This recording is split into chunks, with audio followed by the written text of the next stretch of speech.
অধিকারটা ক্ষুণ্ণ করা হচ্ছে অনেক লম্বা একটা সময় ধরেই। এবং আমার বন্ধু নাইমের কথা, কালকে যেহেতু সে সামনে এসেছে ভিডিওর মাধ্যমে, যেহেতু অনেকেই দেখেছেন, এই ইগো ভিত্তিক এই ভায়োলেন্সটা পুলিশ এবং বাকি যারা আইন শৃঙ্খলা বাহিনী আছে এরা সবসময়ই করে। কালকে যেহেতু ব্যাপারটা সামনে আসছে সেহেতু আমরা এখন এখানে দাঁড়াইছি।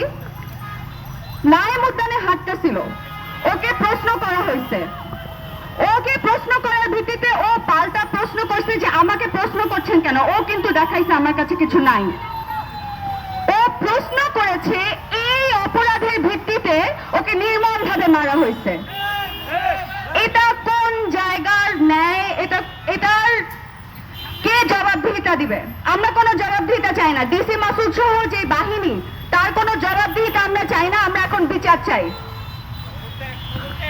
আচ্ছা, এখন সরকারকে বলি, আপনাদেরকে আমরা আঙুল চুষার জন্য ক্ষমতায় আনি নাই, আপনাদেরকে আমরা ক্ষমতায় আনছি। আপনারা সেই ক্ষমতা ব্যবহার করে রাষ্ট্র সংস্কারে নামেন। আমাদেরকে মারতে পুলিশ নামাবেন না। আমাদেরকে মারতে যদি পুলিশ নামান তাহলে কি হয় সেটা আপনারা কিন্তু ভালোভাবে জানার কথা। এইটাই।